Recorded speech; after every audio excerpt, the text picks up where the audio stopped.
السلام علیکم ورحمۃ اللہ وبرکاتہ۔ الحمدللہ رب العالمین والصلاة والسلام علی رسولہ الکریم، اما بعد، اعوذ باللہ من الشیطان الرجیم، بسم اللہ الرحمن الرحیم۔ وَلَقَدْ زَرَعْنَا لِجَهَنَّمَ كَثِيرًا مِنَ الْجِنِّ وَالْإِنسِ لَهُمْ قُلُوبٌ لَا يَفْقَهُونَ بِهَا وَلَهُمْ أَعْيُنٌ لَا يُبْصِرُونَ بِهَا وَلَهُمْ آذَانٌ لَا يَسْمَعُونَ بِهَا أُولَئِكَ كَالْأَنْعَامِ بَلْ هُمْ أَضَلُّ أُولَئِكَ هُمُ الْغَافِلُونَ۔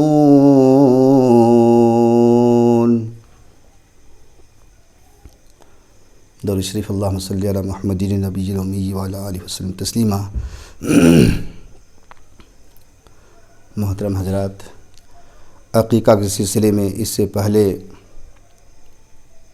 آپ حضرات کی خدمت میں کچھ باتیں میں نے پیش کیا تھا، اور آج پھر اس پروگرام میں عقیقہ کے سلسلے میں چند باتیں پیش کرنے کی سعادت حاصل کر رہا ہوں۔ عقیقہ کہتے کس کو ہیں؟ عقیقہ کے سلسلے میں جناب رسول اللہ صلی اللہ علیہ وسلم نے ارشاد فرمایا کہ کوئی بچہ پیدا ہو جائے، لڑکا ہو یا لڑکی، 7ویں دن عقیقہ کرنا سنت ہے۔ لڑکا کی طرف سے 2 خصی اور لڑکی ہو تو 1 خصی، اور اگر بڑے کا آپ کرنا چاہ رہے ہیں تو بڑے میں لڑکے کی طرف سے 2 حصہ اور لڑکی ہو تو 1 حصہ۔ 7ویں دن عقیقہ کرنا سنت ہے، اور اس گوشت کو خود کھائیں، عزیز و اقارب کو کھلائیں، اور غربا و مساکین کو بھی یاد کریں۔ پھر اللہ کے رسول جناب رسول اللہ صلی اللہ علیہ وسلم نے ارشاد فرمایا کہ بال کو اتروا کر اس کو چاندی کے برابر وزن کر کے اس کے رقم کو صدقہ کر دے، اور عالم دین یا کوئی پڑھے لکھے آدمی سے کوئی اچھا سا نام اس کے بارے میں پوچھے، اور کوئی اچھا سا نام اس کے لیے رکھ دے۔ یہ عقیقہ کہ جو حقیقت حال ہے یہی ہے سنت، کہ جانور ذبح کرے اور بال اتروا کر چاندی کے برابر وزن کر کے صدقہ کرنا اس رقم کو، اور اس کا اچھا سا نام رکھ دے۔ یہ حدیث میں آتا ہے، یہ سنت رسول اللہ ہے۔ اس کے سلسلے میں جو میں نے اس سے پہلے بیان کیا تھا، اور کچھ باتیں پیش کرتے ہوئے میں نے آپ کو بتایا تھا، ویڈیو اگر آپ حضرات دیکھے ہوں گے، عقیقہ کا جو پہلے پروگرام میں میرا جو بیان میں مختصر کیا ہوں، جس میں کچھ بات رہ گئی تھی، اس میں ایک بات عرض یہ کیا تھا کہ وہ مسافر کے بارے میں جو میں نے بیان کیا تھا کہ ایک مسافر کہیں سفر کرتے ہوئے بہت دور چلا گیا، اور جب ملتان شہر کو پہنچا تو رات کے 8 بج رہا تھا۔ مسجد گیا، عشاء کی نماز ہو گئی، مؤذن صاحب نے اس کا بڑا اکرام کیا، عزت کیا، اس کو کھانا کھلایا۔ کھانا کھلانے کے بعد اس مسافر سے کہا کہ بھائی، سونے کا معاملہ ہے تو مسجد میں اجازت نہیں ہے، اس لیے یہاں کوئی مسافر کہ سونے کی اجازت نہیں ہے، اس لیے میں تم کو بھی اجازت نہیں دے رہا ہوں۔ مسافر پڑھا لکھا تھا لیکن عالم دین نہیں تھا، پڑھا لکھا ضرور تھا۔ اس نے کہا کہ مؤذن صاحب بھلا آدمی معلوم ہوتا ہے، نیک آدمی معلوم ہوتا ہے، اور یہ کھانا بھی کھلایا، روٹی کھلائی، پانی پلایا، عزت احترام کیا، اکرام کیا، اور کھانا کھانے کے بعد اب آرام کرنے کا معاملہ ہے تو کہتا کہ باہر جاؤ، یہاں سونے کی اجازت نہیں ہے۔ کوئی راز کی بات، یہ میں بتا چکا ہوں آپ کو۔ الغرض یہ ہے کہ مؤذن صاحب کے کہنے پر ملتان شہر چلا گیا، گھومتے گھومتے 2 بج گئے رات۔ اس کے دل جو ہے اٹک رہا تھا کہ مؤذن صاحب بھلا آدمی معلوم ہوتا ہے، آخر کیوں نہیں آنے دیا۔ اس طریقے سے جو ہے وہ سوچتا رہا، پھر آیا 2 بجے رات کو دیکھا دروازہ بند ہے، پھاٹک بند ہے اور کھڑکیاں بند ہیں اور سوئچ آف ہے، اور اندر سے آواز آ رہی تھی جو میں نے بتایا، لا الہ الا اللہ لا الہ الا اللہ الا اللہ الا اللہ لا الہ الا اللہ لا الہ الا اللہ لا محبوب الا اللہ لا مطلوب الا اللہ لا معبود الا اللہ لا الہ الا اللہ لا مقصود الا اللہ لا مشہود الا اللہ لا مسجود الا اللہ لا مسعود الا اللہ لا الہ الا اللہ الا اللہ الا اللہ الا اللہ۔ وہ مسافر کہتا ہے کہ مؤذن صاحب جب یہ ورد کر رہا تھا، ذکر کر رہا تھا، اور الا اللہ کے لفظ جب ادا کرتا تھا، اس کی زبان سے ایک نور نکلتا تھا اور پوری مسجد روشن ہو جاتی تھی۔ میں رات بھر کھڑے ہو کر سنتا رہا، اور جب فجر کی اذان ہوئی، اللہ اللہ کرنا بند کر کے اذان دیا، لوگ آئے۔ اس کے بعد لوگوں کی جیسی عادت ہوتی ہے ان کے ساتھ کہ مؤذن صاحب آپ نے جائے نماز صحیح نہیں بچھایا، یا لوٹا کا پانی وہاں نہیں رکھ دیا، یا اس طریقے سے یہاں یہ کام نہیں کیا۔ آنے والا سفیر کہتا ہے کہ اللہ کا ولی ہیں اور لوگ کس طرح پیش آ رہے ہیں، لیکن نماز کے بعد سارے لوگ چلے گئے۔ جب میں بچا، مؤذن صاحب سے میں نے یہ کہا کہ مؤذن صاحب میں نے رات کا سارا ماجرا دیکھ لیا۔ کہا کہ بھائی کسی کو مت بتلانا، جو تم نے دیکھا بھلی بات ہے، اچھی بات ہے، لیکن کسی سے کہنا مت۔ کہا کہ میرے لیے دعا فرما دو۔ مؤذن صاحب سے کہا کہ میرے لیے دعا فرما دو، تو مؤذن صاحب نے کہا اللہ تعالیٰ تجھے انسان بنا دے۔ اب مسافر کہتا ہے کہ ارے میں کون سا گیہوں کا روٹی کھاؤں، کون سے چاول کھاؤں؟ جو تم کھاتے ہو میں کھاتا ہوں، جو لوگ کھاتے ہیں میں بھی کھاتا ہوں۔ تو ایک بات کہا تھا، پڑھا لکھا ضرور تھا، دراندیش تو وہاں تو سوچا، لیکن عالم دین نہیں تھا۔ اللہ تعالیٰ تجھے انسان بنا دے، یہ بات اس کے پلے میں نہیں پڑی، اس کے سمجھ میں نہیں آئی کہ دعا کی قدر نہیں کی۔ مؤذن صاحب نے جو دعا دی اس کو کہ اللہ تعالیٰ تجھے انسان بنا دے، تب اس نے کہا کہ میں اب کون سا گیہوں کا روٹی کھاؤں، کون سے چاول استعمال کروں؟ لوگ کھاتے ہیں میں بھی کھاتا ہوں، آپ کھاتے ہیں میں بھی کھاتا ہوں۔ تو مؤذن صاحب نے، میرے اچھے بھائی بزرگوں، اپنی ٹوپی نکال کر اس کے سر پر رکھ دیا اور کہا کہ ملتان شہر تم کو نظر آ رہا ہے، یہاں سے باہر نکل کے دیکھو، اب باہر نکل کے جھانکو تم شہر میں، لوگ چل رہے ہیں، مرد چل رہے ہیں، عورتیں چل رہی ہیں، بچے چل رہے ہیں، بڑے چھوٹے جوان چل رہے ہیں، ذرا تم نگاہ اٹھا کے دیکھو ادھر۔ مؤذن صاحب نے ٹوپی نکال کر اس کو پہنا دیا اور کہا کہ دیکھو تو۔ جب دیکھا ادھر ملتان شہر کی طرف نگاہ اٹھا کے دیکھتا ہے تو لوگ تو چل رہے ہیں، 2 پیر نظر آ رہا ہے، لیکن اوپر کا حصہ دیکھا کوئی گائے نظر آتا ہے، کسی کو دیکھا تو بھینس نظر آتا ہے، کسی کو بچھڑا نظر آتا ہے، کسی کو دیکھا کہ گدھا نظر آتا ہے، اور کسی کو دیکھا کہ اور بچھڑے اور دوسرے جانور بھی نظر آتے ہیں۔ اپنے آپ کو دیکھا کہ ذرا میں دیکھوں میں کیا ہوں، اپنے آپ کو دیکھا تو کھچر نظر آیا۔ تب مؤذن صاحب نے کہا دیکھا تم نے؟ کہا کہ جی، بتایا کہ میں نے ایسا ایسے دیکھا۔ تب مؤذن صاحب نے کہا قرآن کے 9 پارہ، وَلَقَدْ زَرَعْنَا لِجَهَنَّمَ كَثِيرًا مِّنَ الْجِنِّ وَالْإِنسِ لَهُمْ قُلُوبٌ لَّا يَفْقَهُونَ بِهَا وَلَهُمْ أَعْيُنٌ لَّا يُبْصِرُونَ بِهَا وَلَهُمْ آذَانٌ لَّا يَسْمَعُونَ بِهَا أُولَٰئِكَ كَالْأَنْعَامِ بَلْ هُمْ أَضَلُّ أُولَٰئِكَ هُمُ الْغَافِلُونَ۔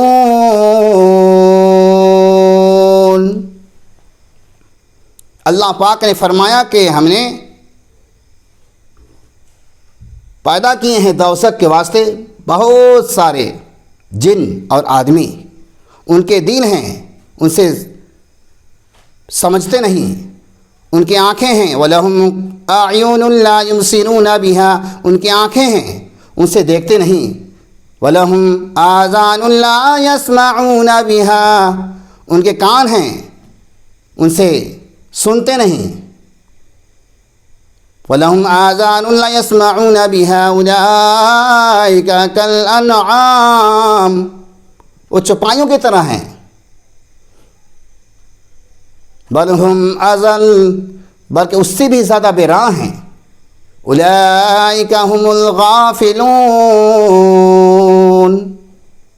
یہ وہ لوگ ہیں جو غافل ہیں۔ وآخر دعوانا الحمدللہ رب العالمین۔ آئیے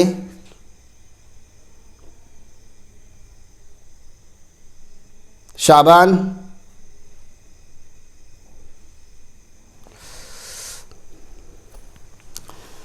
الحمدللہ رب العالمین والصلاة والسلام علی رسولہ الکریم، اما بعد۔ میرے اچھے بھائی اور بزرگوں، دوستوں، ملت کے نوجوان بھائیوں، کوئی انسان یا آدمی سونے کے لیے جب جاتا ہے تو پنکھا چلا لیتا ہے، کولر چلا لیتا ہے، ایئر کنڈیشن چلا لیتا ہے۔ اگر بجلی نہ ہو، انورٹر کا انتظام نہ ہو تو کچھوا چھاپ جلا لیتا ہے، یا پھر اگربتی جس سے مچھر مر جائے وہ جلاتا ہے۔ اگر وہ بھی نہ ہو، مچھردانی کا استعمال کرتا ہے۔ اگر وہ بھی نہ ہو، الا ماشاء اللہ، پریشانی کا سبب بنے گا، چونکہ مچھر کاٹیں گے۔ اور اگر اس کے پاس مچھردانی ہے اور وہ لگا لیا، گرمی سے ایسے بھی پریشان رہے گا، لیکن مچھردانی لگانے کے بعد وہ سو گیا وہ بندہ۔ اب 2-4 مچھر اگر مچھردانی کے اندر چلا گیا اور وہ سو رہا ہے تو رات بھر بے چینی کے عالم میں سوئے گا۔ وہ مچھر کے کاٹنے پر اس کو نیند نہیں آئے گی، اتنا وہ بے چین رہے گا، اتنا وہ پریشان رہے گا، اور بجلی نہ ہونے کی وجہ سے پریشانی کے سبب بھی بنے گا، اور مچھر جو کاٹ رہا ہے اس کو تو سو نہیں پائے گا۔ میرے اچھے بھائیوں، ذرا اندازہ لگائیے، آپ 2-4 مچھر جب آپ کے مچھردانی کے اندر چلا جائے، جس سے آپ کی نیند میں خلل واقع ہوتا ہے، آدمی سو نہیں پائے گا، بے چین ہو جاتا ہے۔ تو اندازہ لگائیے آپ، موت ہمیں آپ کو آئے گی قبرستان میں، جب آپ سو جائیں گے، ہم سو جائیں گے، یا مرنے والے سب سو جاتے ہیں، مٹی دینے کے بعد آدمی کے ساتھ جو سوال جواب ہوتا ہے اس کے بارے میں آپ حضرات کو معلوم ہوگا۔ میرے اچھے بھائیوں، پیارے آقا جناب رسول اللہ صلی اللہ علیہ وسلم نے ارشاد فرمایا کہ جب آدمی کو مٹی دیتے ہیں اور مٹی دے کے جب چلتے ہیں، ہر 40 قدم ہوتا ہے، منکر نکیر آ کر سوال کرتے ہیں۔ یہاں پر 3 سوال ہوتا ہے۔ من ربک کا، اس میت سے پوچھتے ہیں، روح ڈال دیتے ہیں اور اس کو جو ہے پوچھتے ہیں من ربک کا، کہ تمہارا پروردگار کون ہے، تمہارا پروردگار کون ہے؟ تو کہتا ہے اللہ۔ پھر دوسرا کوشچن کرتے ہیں، دوسرا سوال کرتے ہیں، ما دینک، فرمایا کہ ما دینک، تمہارا مذہب کیا ہے؟ تو جواب دیتا ہے میرا مذہب اسلام ہے۔ تیسرا سوال وہ فرشتے کرتے ہیں، من نبیک، محمد صلی اللہ علیہ وسلم کا چہرہ انور جو پردہ ہے اس کو ہٹا دیتے ہیں، جس سے پیارے آقا صلی اللہ علیہ وسلم نظر آ جاتے ہیں۔ پھر پوچھتے ہیں فرشتے کہ بتاؤ اس شخص کے بارے میں تمہارا کیا خیال ہے، یہ کون شخص ہے؟ تو اللہ کا بندہ، خوش قسمت بندہ کہتا ہے یہ ہمارے نبی محمد عربی صلی اللہ علیہ وسلم ہیں۔ میرے اچھے بھائی، یہاں پر معاملہ کیا ہوا کہ تینوں سوال کے جواب وہ دے دیا۔ جنت کا جوڑا اس کے پہناتے ہیں اور کہتے ہیں کہ تو آرام سے سو جا قیامت تک، اور یہ بھی فرماتے ہیں جیسے کہ دلہن سوتی ہے، نئی نو کے لیے دلہن ہوتی ہے، آتی ہے تو اس کو اس دن کوئی پریشانی نہیں، نہ ساس کی طرف سے نہ اور کسی کی طرف سے، کہتے کہ آرام سے بیٹی تم سو جاؤ۔ تو فرشتے اسی طرح سے کہتے ہیں کہ تم دنیا کی پریشانیاں جھیل کر یہاں آئے ہو اور اپنی عاقبت سنوار کر آئے ہو تو آرام سے تم سو جاؤ، اس کو قیامت تک سونے کی اجازت ملتی ہے۔ اور وہیں پر کوئی گناہ گار بندہ جب سوتا ہے، فرشتے آ کر سوال کرتے ہیں من ربک ہا ہا لا ادری، ما دینک ہا ہا لا ادری، من نبیک ہا ہا لا ادری۔ اب اندازہ لگائیے تینوں سوال کے جواب میں انہوں نے ہائے افسوس میں نہیں جانتا کا لفظ کہہ دیا، ہا ہا لا ادری۔ اب اس کے ساتھ بتائیے کیا معاملہ ہوگا؟ جب دنیا میں سویا ہے، جب آدمی مچھردانی لگا کے سویا ہے، 2-4 مچھر اس کے اندر داخل ہو گئے تو بے چینی ہے، سو نہیں پا رہا ہے، تو قبرستان کا کیا حال بنے گا؟ وہاں پر سانپ بچھو مسلط کر دیے جائیں گے، یا آگ جلا دیا جائے گا، یا اور اللہ کا دوسرا عذاب میں مبتلا کر دیا جائے گا۔ تو میرے اچھے بھائیوں، کہنے کا لب لباب میرا یہ ہے، حاصل کلام یہ ہے کہ جب ہم دنیا میں رہ کر مچھر سے ہم پریشان ہو سکتے ہیں، تو مچھر سے بڑے بڑے ڈنک مارنے والے کیڑے مکوڑے اللہ پاک وہاں مسلط کر دے گا، اس کی آپ نے کیا تیاری کی ہے؟ ہم نے کیا تیاری کر رکھا ہے؟ توجہ چاہتا ہوں، اس لیے میں آنے والی نسل کو خصوصی طور پر نوجوانوں سے میں گزارش کرتا ہوں کہ اللہ کی عبادت کی طرف رجوع کرو، اللہ کے گھر کو آباد کرو، اللہ آپ کے گھر کو آباد کر دے گا۔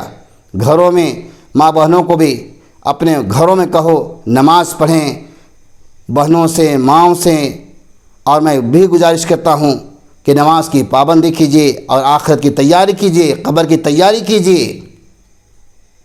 اور ایک نوجوانوں سے میں گزارش کرنا چاہتا ہوں کہ جیسے بہت سارے لوگوں نے ہم سے گزارش بھی کیا کہ نشہ کے سلسلے میں کچھ بات آپ پیش کریں، تو میں گزارش کرتا ہوں نوجوان آنے والی نسلوں سے، طبقوں سے، کہ یہ نشہ خوری جیسے گنجا پینا یا شراب پینا، اسے توبہ کر لیں اور موت کے آنے سے پہلے موت کی تیاری کریں، توبہ کریں اور اللہ جل جلالہ کی طرف رجوع کریں، اللہ گھر کو آباد کریں۔ اور نہیں تو میرے بھائی عذاب ایسا آئے گا جس کا تصور بھی آپ نہیں کر سکتے، جس کو سوچ بھی نہیں سکتے۔ اس لیے بہت ضروری ہے کہ ہمیں دنیا میں جتنا دن رہنا ہے یہاں روزی حاصل کریں، اتنا کرنا ہے جتنا یہاں گزر بسر ہو جائے، اور وہاں کی تیاری اتنا ہی کرنا ہے جہاں عبدالآباد کی زندگی ہوگی میرے اچھے بھائی، وہاں کے لیے اتنا ہی تیاری کرنی ہے جہاں ہمیشہ ہمیں رہنا ہے۔ اندازہ لگائیے آپ، دنیاوی زندگی کے اندر جس مال اور دولت کے لیے ہم جان نچھاور کرتے ہیں، یہ دنیا میں دولت جمع کرتے کرتے ہمارا وقت پہنچ جاتا ہے۔ فَإِذَا جَاءَ أَجَلُهُمْ وَلَا يَسْتَأْخِرُونَ سَاعَةً وَلَا يَسْتَقْدِمُونَ۔ موت کا پروانہ آ جائے گا، سارے کنبہ قبیلہ روتے رہیں گے، ہم چلتے بنیں گے، بنگلہ چھوٹ جائے گا، گاڑی چھوٹ جائے گی، گھر بار چھوٹ جائے گا، سارے کنبہ قبیلہ روتے رہیں گے، ہم کو جو ہے قبرستان پہنچا دیا جائے گا۔ اس کی تیاری کریں۔ اللہ تعالیٰ سے میری دعا ہے، اللہ جل جلالہ ہم تمام مسلمانوں کو، خصوصی طور پر نوجوان طبقوں کو، بڑے بزرگ لوگ تو نماز الحمدللہ پڑھتے ہی ہیں، لیکن خصوصی طور پر نوجوان بھائیوں سے میں گزارش کرتا ہوں کہ نشہ خوری سے بچیں، شراب وغیرہ سے بچیں، جوا کھیلنے سے بچیں، لوڈو وغیرہ کا جو نشہ ہے، اور اس طریقے سے جو ہے میں دیکھ رہا ہوں چاروں طرف وقت کو ضائع کر کے، کام دھندا کو بھی چھوڑ کر کے اس طریقے سے آپ لگے رہتے ہیں، ادھر اذان ہوتی رہتی ہے، ادھر لوڈو کھیلتے رہتے ہیں، ادھر اذان ہوتی ہے، یہاں گنجا پیتے رہتے ہیں، وہاں اذان ہو، وہاں مسجد میں اذان ہوتی رہتی ہے، یہاں شراب چلتے رہتا ہے۔ یہ سب کیا تماشا ہے؟ اللہ سے ڈر نہیں لگتا؟ جانا نہیں ہے، مرنا نہیں ہے؟ سوچو میرا اچھے بھائیوں، اس لیے بڑی ادب کے ساتھ گزارش کرتا ہوں، ایک محبت ہے، اس لیے میں یہ آپ تک پیغام دے رہا ہوں، اللہ سے ڈرتے ہوئے اللہ کی اطاعت و فرما برداری میں اپنی زندگی کو گزاریں اور اللہ سے دعا کریں۔ اور میں بھی کرتا ہوں، اللہ ہمیں بھی آپ سبھی کو بھی سن کر کہہ کر اللہ تعالی عمل کی توفیق نصیب فرما دے۔ وآخر دعوانا ان الحمد للہ رب العالمین۔